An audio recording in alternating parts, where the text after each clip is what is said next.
میں شریک ہونے کے لیے قرآن دادی کریں گے۔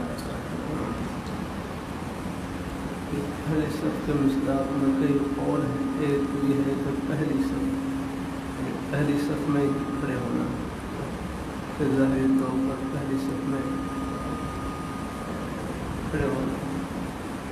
دوسرا یہ ہے کہ پہلی صف کے بقدر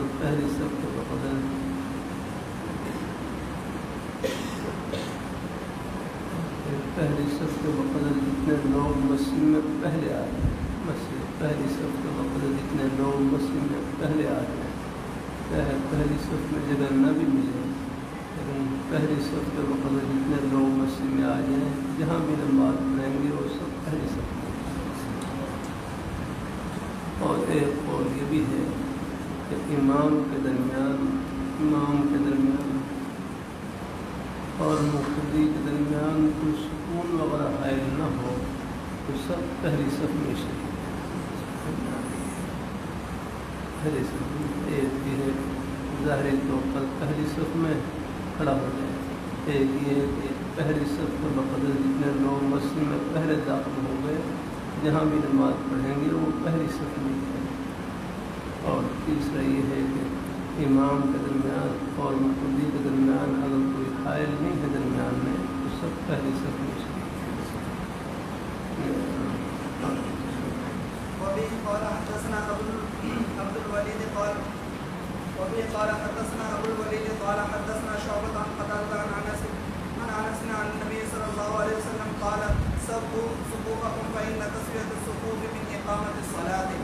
بسم الله الرحمن الرحيم، اللهم صل على محمد وآله وسلم تسليما۔ باب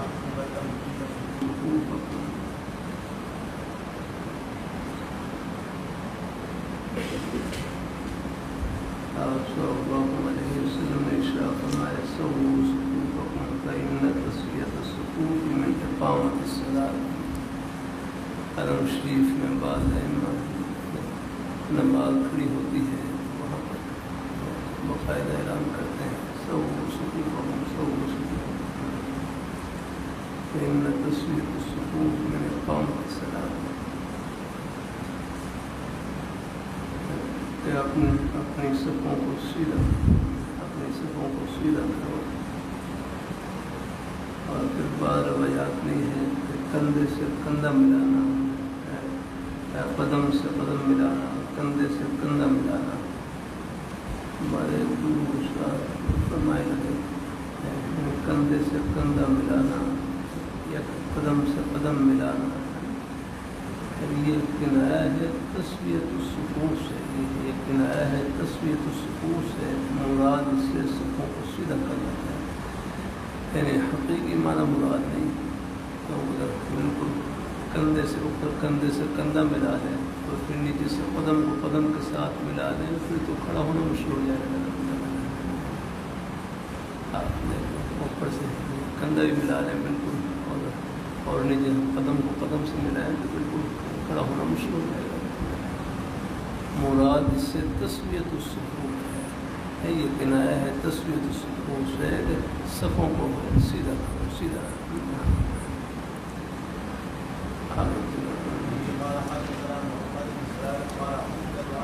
یہ مراد ہے، حقیقی معنی مراد نہیں کہ بالکل جیسے غیر مغلی حضرات ہیں وہ کافی ملانے کی کوشش کرتے ہیں۔ اپنی مہربانی فرمائے میرے شریعت سید عالر شاہ صاحب رحمۃ اللہ علیہ، ان کے ساتھ غیر مقیم کھڑے ہو گئے تھے، وہ اپنا جہاں مبارک قدم کے ساتھ وہ اپنا قدم کو ملا رہے، حضرت نے اور سمیٹ لیے، اور وہ کافی کھلا ہو گیا۔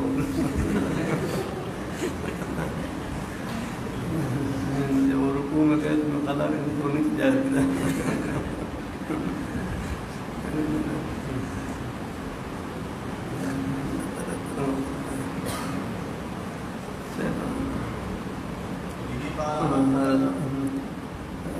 ہمارے جامع شفیع بزرگ صاحب مولانا مولانا عبید اللہ صاحب رحمہ اللہ تعالیٰ جامع شفیع کا محکم حضرت حکیم الامت حضرت عامر رحمۃ اللہ علیہ کا ملکو سنا رہے فرمائے لگے اہل حدیث حضرات یہ ہمیں میں سے ہیں بشرطے کہ بد زبان نہ ہو اور بد گمان نہ ہو. اللہ تعالیٰ ہے اپنے بڑوں کے بارے میں ائمہ کرام کے بارے میں ان کے بارے میں بس اللہ تعالیٰ دل کو صاف رکھنے کی توفیق عطا فرمائے. سب نیک بعض ہوتے ہیں بعض معتدل بھی ہوتے ہیں نیک دل بھی ہوتے ہیں. میں نارد منڈی میں قرآن پاک پکڑتا ہوں وہاں پر ہمارے شاہ صاحب تھے ڈاکٹر بھی تھے وہ اہل حدیث میں سے لیکن واقعی بڑے وہ واقعی اہل حدیث ہے. سر پر ٹوپی ہوتی ہاتھ میں تسبیح ہوتی شلوار پہ ٹخنوں سے اوپر یا رکھنا نماز کے پابند تہجد کے پابند.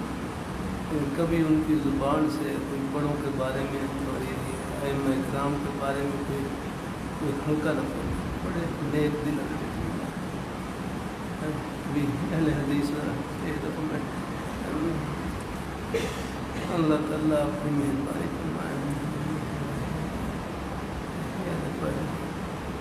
بعض دفعہ اہل حدیث بھائی تشریف لاتے ہیں تو اسے رکھتا رہتا ہوں اہل حدیث بنے تو ایسے بنے آپ جیسے اپنے بڑوں کی بےعزتی سے اللہ کا مقبول رکھے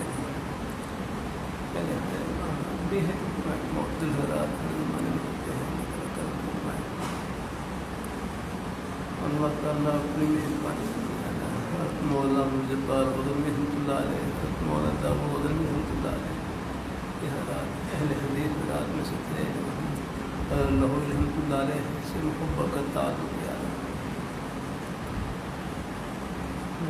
تو بس یہ ہے کہ اللہ تعالیٰ بے ادبی سے اللہ تعالیٰ مقبول رکھے بدگمانی سے اللہ تعالیٰ مقبول رکھے. اللہ تعالیٰ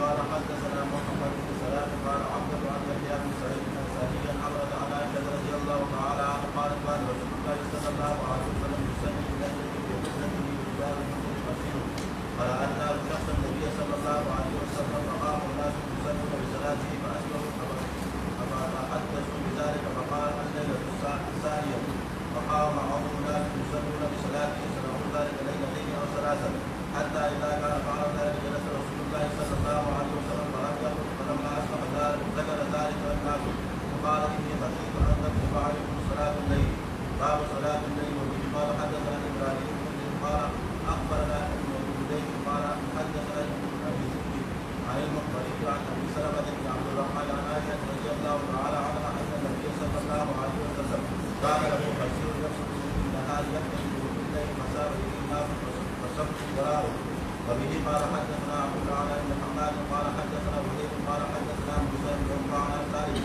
عن ابي بكر عن مسلم بن سعيد عن زيد بن ثابت رضي الله تعالى عنه ان رسول الله صلى الله عليه وسلم اتخذ حجه قال حسين قال عن حسين في رمضان فصلى فيها ليالي وصلى بصلاه الناس من اصحابه فلما علم بكل علي فخرج به فقال قال علمت الذي رايت من سمعت من فصلت يا ايها الناس أفضل الصلاة صلاة المرأة في بيته إلى المكتوبة. وقال عطاء قال حدثنا وزيد قال حدثنا موسى قال سمعت عبد الله عن مسلم عن زيد عن النبي صلى الله عليه وسلم باب إيجاب التكبير وإقام الصلاة وزيد قال حدثنا ابن جمال قال أخبرنا شعيب عن الخشوع في الصلاة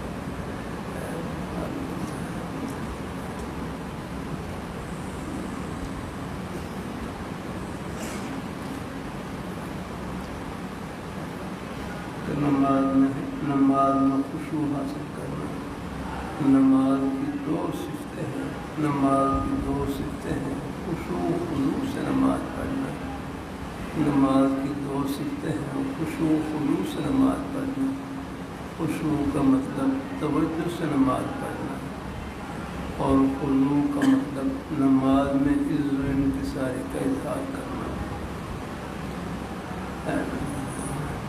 نماز کی دو صفتیں ہیں خشوع خضوع سے نماز پڑھنا. خشوع کا مطلب توجہ سے نماز پڑھنا، خضوع کا مطلب نماز میں عز و انکساری کا اظہار کرنا، لیکن غیر اختیاری طور پر خیالات اور وساوس کا آنا، اس سے نماز کے خشوع اور مرتبے میں کوئی فرق نہیں پڑتا۔ جب دھیان آ جائے متوجہ ہو جائے۔ ہمارے بھائی کھڑے ہیں، آپ بیٹھ جائیں، آپ ادھر آ جائیں میرے پاس ہے، یا کرسی لے لیں، اے بھائی آپ کرسی لا کر دے دو، ایک منٹ بیٹھ جائیں، اس ساتھ کرسی لا، کرسی ہے بیٹھ جائیں، آپ اپنے بزرگوں کے ساتھ کرسی پہ بیٹھ جائیں، آپ ٹھہر جائیں، دو کرسیاں لے کر آ جاؤ اپنے بزرگوں کے بیٹھ جائیں۔ اللہ تعالیٰ کی مہربانی فرمائے، آپ خود لے کر آؤ، ہم مہمان ہیں، لے کر آؤ، آپ خود لا کر چاہیے، آپ کرسی لے کر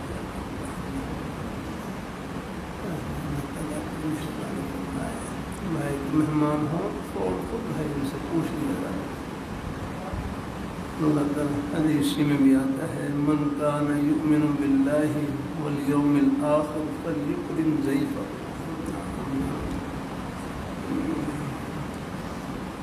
اللہ تعالیٰ اپنی مہربانی فرمائے۔ تو نماز کی دو صفتیں ہیں، خشوع و خضوع سے نماز پڑھنا، خشوع کا مطلب توجہ سے نماز پڑھنا، دھیان سے، خضوع کا مطلب نماز میں عز و انکساری کا اظہار کرنا، لیکن غیر اختیاری طور پر خیالات اور وساوس کا آنا، اس سے نماز کے خشوع اور مرتبے میں کوئی فرق نہیں پڑتا۔ جب دھیان آ جائے متوجہ ہو جائے۔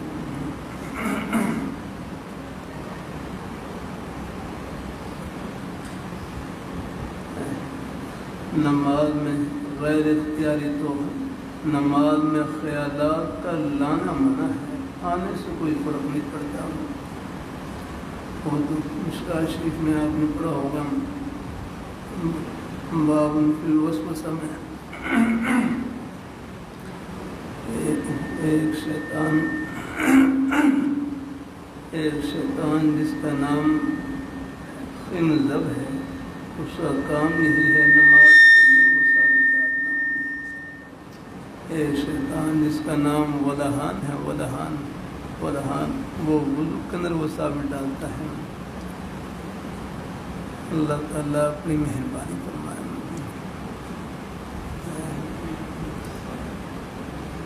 اللہ تعالیٰ اپنی مہربانی فرمائے۔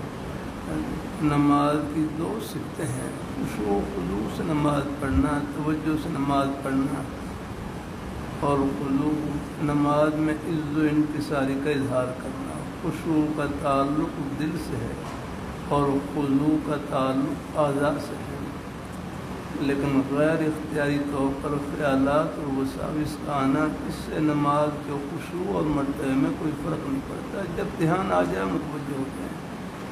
میرے حضرت فرمانے لگے، نماز میں خشوع کے لیے سرسری توجہ بھی کافی ہے، بس اپنے دماغ پر زیادہ بوجھ نہیں ڈالنا ہے۔ جب دھیان آ جائے متوجہ ہو گئے۔ پھر نماز میں خشوع نماز میں وہ خشوع حاصل کرنے کے کئی طریقے ہیں۔ ان میں سے ایک یہ ہے کہ قرآن پاک کے پڑھنے کی طرف دھیان رکھیں، قرآن پاک کے الفاظ کی طرف دھیان رکھیں۔ ہمارے حضرت مولانا اجمل خان صاحب رحمۃ اللہ علیہ جو فرمائے، تم نماز میں پڑھنے کی طرف دھیان رکھے، قرآن پاک کے پڑھنے کی طرف۔ جیسے کچا حافظ پڑھتا ہے یوں پڑھے، جیسے کچے حافظ تراویح پڑھا رہے ہوں تو آپ دیکھیں وہ بڑا سوچ ان کو فکر ہوتی ہے اگلی آیت کون سی پڑھنی ہے، اور قرآن پاک کے پڑھنے کی طرف دھیان رکھے۔ دوسرا یہ ہے اگر معنی سمجھتا ہو تو معنی کی طرف دھیان رکھے۔ تیسرا یہ ہے کہ اللہ پاک کی ذات کا تصور کر لے جو ان کی شان نشان ہے، کسی خاص شکل و صورت میں نہیں یاد رکھنا، اللہ پاک کی ذات کا تصور۔ چوتھا یہ ہے کہ اللہ پاک کی صفات کو سوچ کر ہے، تو وہ کریم ہیں، رحیم ہیں، جبار ہیں، قہار ہیں۔ نماز کے اندر اللہ پاک کی صفات کو سوچتا رہے گا۔ اور 5 بدل یہ ہے، 5 میں یہ ہے اللہ تعالیٰ اپنی مہربانی فرمائے، اللہ تعالیٰ اپنی مہربانی 5 اس ہوتی ہے۔ نماز میں یہ سوچ لے، نماز میں کہ میں خانہ کعبے کی طرف منہ کر کے نماز پڑھ رہا ہوں، خانہ کعبے کی طرف منہ کر کے نماز پڑھ رہا ہوں۔ خلاصہ یہ ہے ان میں سے ایک آسان ہے، ان میں تصور یہ بھی ہے، بس یہ سوچ لیں کہ میں اللہ تعالیٰ کے دربار میں کھڑا ہوں، بس ہاں انشاءاللہ جتنا ہو سکے میں اللہ تعالیٰ کے دربار میں کھڑا ہوں۔ آسان سے تصور باقی بشر ہیں انشاءاللہ۔ اللہ تعالیٰ اپنی مہربانی فرمائے، اللہ تعالیٰ اپنی مہربانی فرمائے۔ نماز کی 2 صفتیں ہیں، خشوع خضوع سے نماز پڑھنا۔ خشوع کا مطلب توجہ سے نماز پڑھنا، خضوع کا مطلب نماز میں عز و انکساری کا اظہار کرنا، لیکن غیر اختیاری طور پر خیالات اور وساوس کا آنا، اس سے نماز کے خشوع اور مرتبے میں دھیان میں کوئی فرق نہیں پڑتا ہے۔ جب دھیان آ جائے متوجہ ہو جائے اللہ تعالیٰ ہے، بس نماز میں خیالات کا لانا منع ہے، آنے سے کوئی فرق نہیں پڑتا ہے۔ ہاں اللہ تعالیٰ اپنی مہربانی فرمائے، اللہ تعالیٰ اپنی مہربانی فرمائے۔ اور تو ایک یہودی نے ایک مسلمان سے سوال کیا کہ ہماری نمازوں میں کوئی وسوسہ نہیں آتا، مسلمانوں کی نمازوں میں وسوسے بہت آتے ہیں۔ مسلمان نے بڑا اچھا جواب دیا کہ 2 مکان ہوں، ایک ہیروں سے بھرا ہوا، دوسرا خالی، چور ڈاکو کس مکان میں جائیں گے؟ اسی میں جائیں گے جس میں کچھ ہو۔ تمہارے پاس کے لینے کے لیے آنا، تمہیں تو فارغ کر رکھا ہے۔ ہاں لیے گھبرائیں نہیں یار۔ اللہ تعالیٰ اپنی مہربانی، وساوس کا لانا منع ہے، آنے سے کوئی فرق نہیں پڑتا جتنے بڑے۔ اللہ تعالیٰ اپنی مہربانی فرمائے، اللہ تعالیٰ اپنی مہربانی فرمائے۔ ایسی بعض دفعہ غلط عقائد کے وساوس آ جاتے ہیں، اور بھی وساوس۔ میرے حضرت سے جامع شفیع میں ایسا ہے، پوچھنے لگے میں اللہ تعالیٰ کا ذکر کرتا ہوں، وساوس بہت زیادہ آتے ہیں۔ میں اللہ تعالیٰ کا ذکر کرتا ہوں، وساوس بہت زیادہ۔ فرمائے لگے وساوس کا آنا ذکر اللہ کے قبول ہونے کی نشانی ہے۔ سارا بوجھ اتر گیا، کیا رہا پیچھے آ جاتا ہے۔ ملک حضرت حکیم الامت حضرت عامر رحمۃ اللہ علیہ خدمت میں ایک صاحب آئے، کہنے لگے کہ حضرت مجھے بڑے خطرناک قسم کے وساوس آ رہے ہیں، بڑے خطرناک قسم کے، میرا دل کرتا ہے میں ختم ہو جاؤں، میری زندگی ختم ہو جائے، اتنے خطرناک قسم کے وساوس۔ اور حکیم الامت دے تو حضرت نے لگے ہاتھ ان کو لیا، فرمانے لگے بھائی آپ کو ان وساوس سے پریشانی ہوتی ہے، ان وساوس سے کی حضرت بڑی پریشانی۔ فرمانے لگے یہ آپ کا پریشان ہونا یہ مومن ہونے کی نشانی ہے، کافر تو پریشان نہیں ہوتا ہے۔ وساوس سے پریشانی یہ ایمان کی نشانی ہے۔ تو اللہ تعالیٰ اپنی مہربانی فرمائے۔ ہم ان کا آسان سا علاج ہی ہے، ان کی طرف بلکہ حدیث میں بھی آتا ہے، نماز سے باہر ہوں تو اعوذ باللہ من الشیطان الرجیم پڑھ لیں، اور ولینتہی والتفکر سے بعد آ جائے، یعنی سوچیں نہیں، ان کو دور کرنے کی بھی کوشش نہ کریں، آئیں گے اور چلے جائیں گے انشاءاللہ۔ ان کو دور کرنے کی کوشش کرنا، ان کو جھڑکنا، یہ بھی ان کی طرف متوجہ ہونا ہے آگے، بس یہ ان کی طرف خود اپنی توجہ بدل لیں، کسی جائز کام میں لگ جائیں تاکہ دھیان بدل جائے۔ میں ایک مرتبہ مکہ مکرمہ میں تھا، میرا اپنے بڑوں کے سائے کی بڑی ضرورت ہوتی ہے۔ اللہ رحمۃ اللہ علیہ ہمارے طلباء کے ماحول میں بھی نے نصیحت فرمائے تم 8 سال میں جو علم حاصل کرتے ہو یہ دانستن کے درجے میں ہوتا ہے، جاننے کے درجے میں ہوتا ہے، اور اپنے بزرگوں کی نیک صحبت میں جو علم ملتا ہے وہ داشتن کے درجے میں ہوتا ہے، یعنی اس کا جو رنگ ہے وہ نیک صحبت سے ہی آتا ہے۔ اللہ تعالیٰ اپنی مہربانی فرمائے. اللہ اپنی باقی اللہ تعالیٰ سے عافیت مانگتے رہے ہیں, اللہ تعالیٰ سے عافیت مانگتے رہے ہیں. اللہ تعالیٰ سب کو ہو جاتا ہے, کچھ احوال پیش آ جاتے ہیں, لیکن اللہ تعالیٰ سے ہر وقت میں بس ڈرتے رہنا چاہیے اور عافیت مانگتے رہنا چاہیے. اللہ تعالیٰ اپنی مہربانی فرمائے, اللہ تعالیٰ اپنی بارگاہ مقبول فرمائے, اللہ تعالیٰ اپنی مہربانی فرمائے. اللہ تعالیٰ اپنی بعض نامناسب واقعات پیش آ جائیں, بس نے اللہ تعالیٰ اپنے حفظ و امان میں رکھے ہیں. بس اللہ تعالیٰ اصل تو بس اللہ تعالیٰ سے عافیت مانگے ہیں. اللہ تعالیٰ اپنی بارگاہ مقبول فرمائے. ہر وقت اللہ تعالیٰ سے ہمارے حضرت انصار رحمۃ اللہ علیہ ایک دعا یہ فرماتے تھے, فرمائے جب تک سانس آئے تو سلام سی کے ساتھ آئے, اور جب سانس جائے تو ایمان کے ساتھ جائے. اللہ تعالیٰ اپنی مہربانی فرمائے, اللہ تعالیٰ اپنی مہربانی فرمائے. اللہ حافظ سے رکھے. اللہ تعالیٰ جزا آگے پڑھ لیں گے. اللہ تعالیٰ آپ صلی اللہ علیہ وسلم نے یہ صلاۃ و خصوص سورج گرہن لگنے کی نماز پڑھائی. سورج گرہن لگنے کی عرض کرتا رہتا ہوں, اللہ تعالیٰ کی توفیق سے وہ نظام جس کا بٹن براہ راست اللہ تعالیٰ کے قبضے قدرت میں ہے, اس میں کبھی ایک سیکنڈ کا فرق نہیں ہے. اب آپ دیکھ لیں, یہ سورج اللہ تعالیٰ کی قدرت کی نشانی ہے. اب یہ سارا نظام اللہ تعالیٰ کے قبضہ قدرت میں ہے. اب اللہ تعالیٰ نے سورج کے طلوع اور غروب کے لیے, سورج کے نکلنے کے لیے, چھپنے کے لیے جو وقت مقرر کیا ہے, کبھی اس میں ایک سیکنڈ کا فرق نہیں ہے. یار اللہ تعالیٰ کا نظام بڑا مستحکم نظام ہے, اور بندوں کے نظام ہے وہ تو بڑے کمزور نظام ہے. جتنا مرضی وقت مقرر کر لیں, وہ آپ دیکھ لیں ان میں ضرور کچھ نہ کچھ فرق آ جاتا ہے. گاڑیوں کے اوقات مقرر کر لیں, ہوائی جہاز کے اوقات مقرر کر لیں, لیکن ضرور نہ کوئی فرق آ جاتا ہے. اور لیکن جو رب کا نظام ہے نا, اس میں ایک ذرے کا فرق نہیں, ایک سیکنڈ کا فرق نہیں ہے. موت کا وقت مقرر ہے. فَإِذَا جَاءَ أَجَلُهُمْ لَا يَسْتَأْخِرُونَ سَاعَةً وَلَا يَسْتَقْدِمُونَ. کل بھی جمعے میں اللہ تعالیٰ کی توفیق سے کر رہا تھا, اللہ ہم راستے میں ہیں, یہ منزل نہیں راہ گزرے لگا.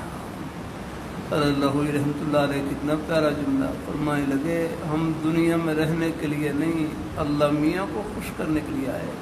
کہ ہم دنیا میں رہنے کے لیے نہیں, اللہ تعالیٰ کو راضی کرنے کے لیے آئے. اور اللہ تعالیٰ کو خوش کرنا کوئی مشکل نہیں, بہت آسان.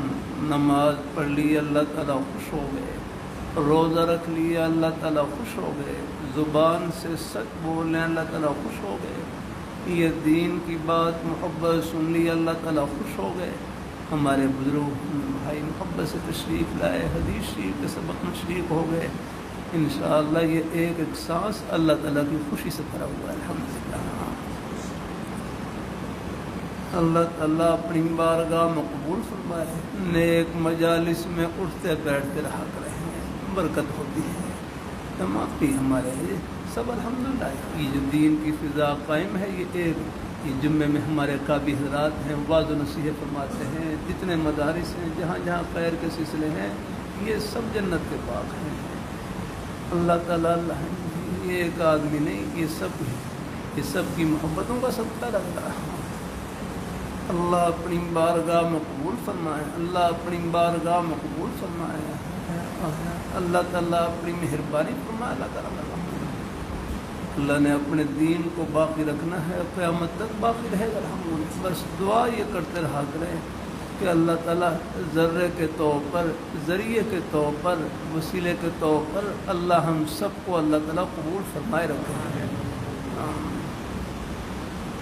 اللہ تعالیٰ کبھی کبھی طلباء سے بیان کر دیتا ہوں، جتنا ثواب پڑھنے والے طلباء کو ملا ہے، نیک اساتذہ کرام کو اتنا ہی ثواب ان کی طرف محبت کی ایک نظر دیکھنے والے، ایک لقمہ خدمت کرنے والے سب برابر کے ثواب مسلم ہیں۔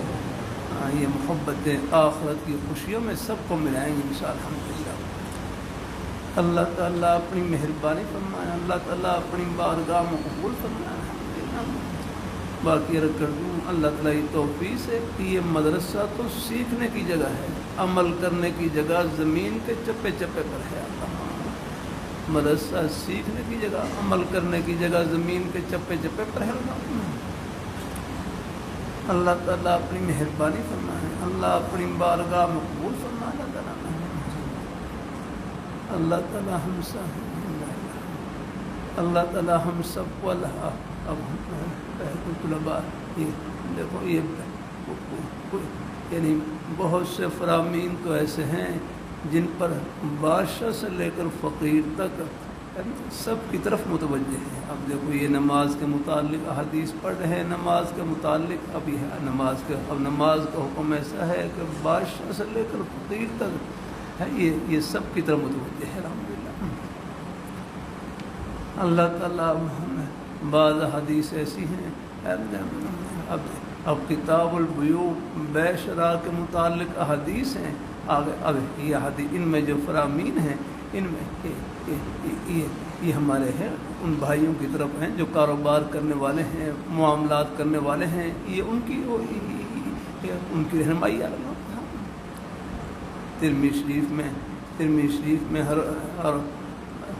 امیر المومنین ہر عمر فاروق رضی اللہ تعالیٰ عنہ کا مبارک فرمان گزار لا یبیع فی سوقنا الا من تفقہ فی الدین، لا یبیع فی سوقنا الا من تفقہ فی الدین، کہ ہمارے بازار میں وہ کاروبار کرے جو شریعت کے مطابق کاروبار کرنے کی سمجھ رکھتا ہو۔ الحمدللہ شریعت مطہرہ اللہ تعالیٰ کی رحمت کی چھتری کا نام ہے۔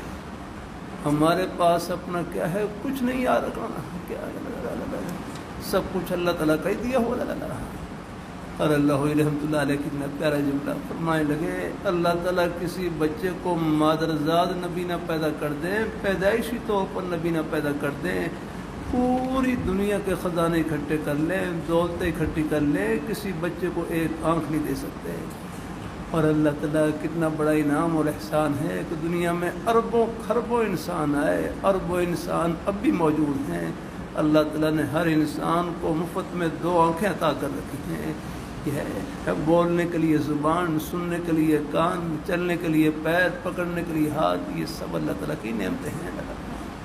ہم اللہ تعالیٰ کی نعمتوں کے سمندر میں ڈوبے ہوئے بس ہماری زندگی غرض یہی ہے، یہ سب کچھ اللہ میاں کا دیا ہوا، یہ سب نعمتیں بھائی، یہ جس پیاری ذات کی یہ نعمتیں دی ہوئی ہیں، عطا کی ہوئی ہیں، بس سب کچھ انہی کی خوشی میں لگا دیں، انہی کی فرما برداری میں لگا دیں، بس یہ غرض ہے۔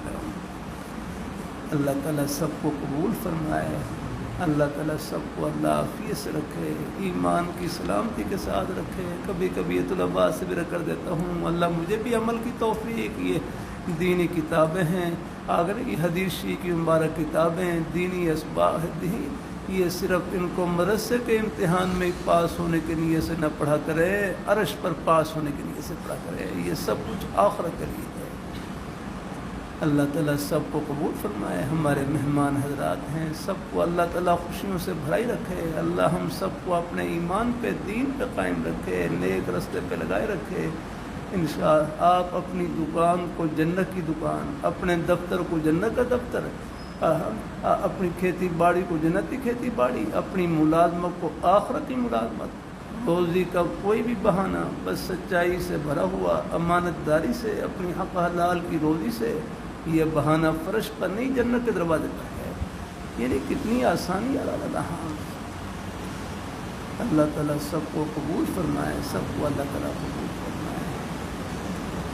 نکاح والے مہمان بھی ہیں، نکاح والے یہ ویسے ملاقات والے ہیں، نکاح والے مہمان بھی ہیں۔ تھوڑا سا ٹھہر جاؤ انشاءاللہ، ابھی تھوڑا سا ٹھہر جاؤ، انشاءاللہ میں بلاتا ہے، نکاح ہے نکاح بھی اچھا چلو خیر میں تھوڑا سا کچھ بخاری شریف جلد ثانی سے پڑھ لوں میں تھوڑا سا انشاءاللہ بھی میں